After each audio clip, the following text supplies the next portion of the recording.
কৃষ্ণ, দণ্ডবত প্রণাম সমস্ত ভক্তদের চরণে। ইসকন হরিকথা চ্যানেলে সবাইকে স্বাগতম। এখন শুনবেন ভুবন চৌহান, ভগবান তার ভক্তকে কিভাবে রক্ষা করে। এই ভুবন চৌহান তিনি অত্যন্ত শক্তিশালী একজন ক্ষৈত্র সৈনিক ছিলেন এবং তার কাকা ছিল রাজা। আর এই ভুবন চৌহান তিনি এত সুন্দর যুদ্ধের কৌশল জানতেন এবং খুব শক্তিশালী ছিলেন।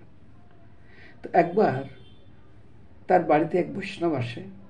তার স্ত্রী যখন যাকে বিবাহ করে তার পূর্বের বাড়িতে সবাই বৈষ্ণব ছিল, এত পছন্দ করতো না। যাই হোক, স্ত্রীর সংস্পর্শে তার ভক্তি নিষ্ঠা দেখে, রুচি দেখে এও ভক্ত হয়ে যায়। তো একবার রাজা ঠিক করলো, চলো আমরা একটু মৃগয়ায় যাব। তো মৃগয়ায় চলে গেছে। মৃগয়ায় গিয়ে তারা একটা হরিণকে চারধারে ঘিরে নিয়েছে। সবাই দাঁড়িয়ে আছে। রাজা বলছে, দেখবো যার সামনে হরিণ যাবে না তাকে দণ্ড পেতে হবে, কে হরিণকে মারতে পারে।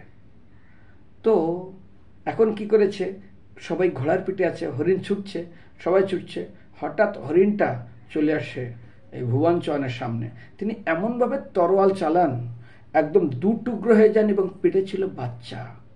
সেই পেটের বাচ্চাটাও দুই টুকরো হয়ে গেল।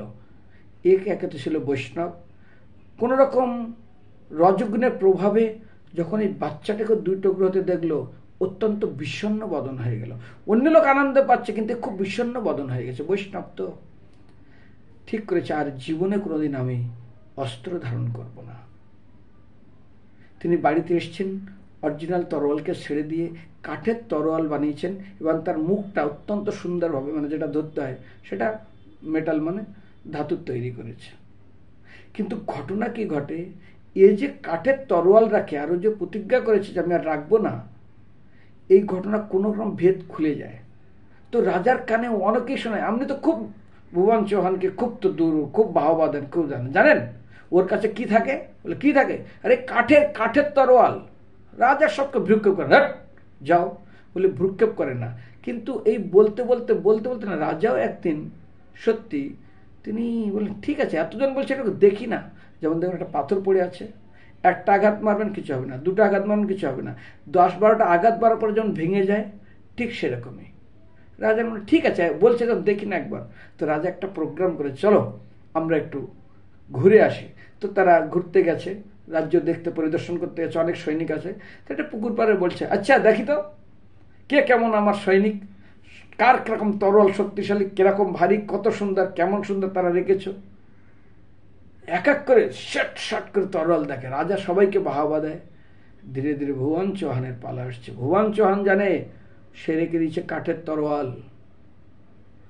তিনি ভগবানকে প্রাণ দিয়ে ডাকছেন, হে প্রভু, সবার সামনে আজ আমার সম্মান চলে যাবে, তুমি ছাড়া কেউ নেই। যেমন দ্রৌপদীকে রক্ষা করেছিলে, যেমন পঞ্চপাণ্ডব বিপদে পড়ে গেছিল, দুর্বাসা গেছিল, তুমি রক্ষা করেছিলে, প্রহ্লাদকে রক্ষা করেছিলে, এইভাবে গজরাজকে রক্ষা করেছিল বলে ভগবানকে খুব মনে প্রাণে ডাকছে।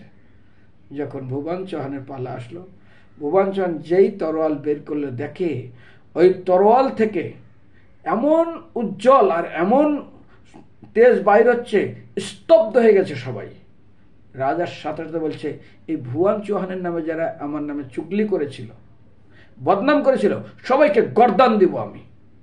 সঙ্গে সঙ্গে ভুবন চৌহান রাজাকে বলছে, মহারাজ মাফ করবেন, ওরা বিনা অপরাধী। আরে অপরাধী, তোমার নামে কত কি বলেছে তুমি জানো, তোমার নামে এবার চুগলি করেছে। বলে না মহারাজ, আমার তরোয়াল কাঠেরই তরোয়াল। আরে তুমিও মিথ্যা বলছো, কোথায় তোমার তরোয়াল কাঠের, তোমার তরোয়াল এইরকম চমকাচ্ছে, এমন রে বাজছে, তুমি কি বলছো। বলে না মহারাজ দেখুন। পরে দেখি না সেই তরোয়াল কাঠের হয়ে গেছে। বলে এটা কি করে সম্ভব। বলে তখন সেই ঘটনা বলল, আপনার সঙ্গে মৃগয়ায় গেছিলাম, আমার আঘাতে হরিণ সহ তার শিশু আমি এই দিন কেটে যায়, দু টুকরো হয়ে যায়। আমি প্রতিজ্ঞা করেছিলাম আর কোনোদিন আমি তরোয়াল রাখবো না। এই কথা শোনার পত্রেই, আর এই তরোয়াল মানে একদম অরিজিনাল এবং এত তেজ বাড়িয়েছে, পরে কাঠের হয়ে গেছে দেখে রাজা অত্যন্ত অভিভূত হয়ে যায়। হে ভগবান, তোমাকে আর আমার সঙ্গে যুদ্ধ বিগ্রহ করতে হবে না, তুমি আমার কুলের প্রদীপ, কুলং পবিত্র জননী কীর্তা বসুন্ধরাচ্ছ ধন্য। তুমি কুলকে পবিত্র করছে, তোমার জনধন, আমার রাজ্য ধন্য।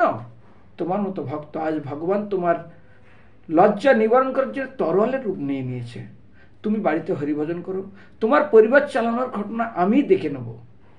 ঠিক স্বর্ণগত ভক্ত ভগবান তাকে কিভাবে রক্ষা করেন। দেখুন, আগেরটা শুনলেন চুলটা ভগবান তার সাদা করে নিয়েছেন, আর এটা শুনলেন দেখুন ভগবান তরোয়াল রূপ ধারণ করেছেন। সেজন্য ভক্তদিন ভগবান ভক্তকে কিভাবে রক্ষা করেন। হরে কৃষ্ণ।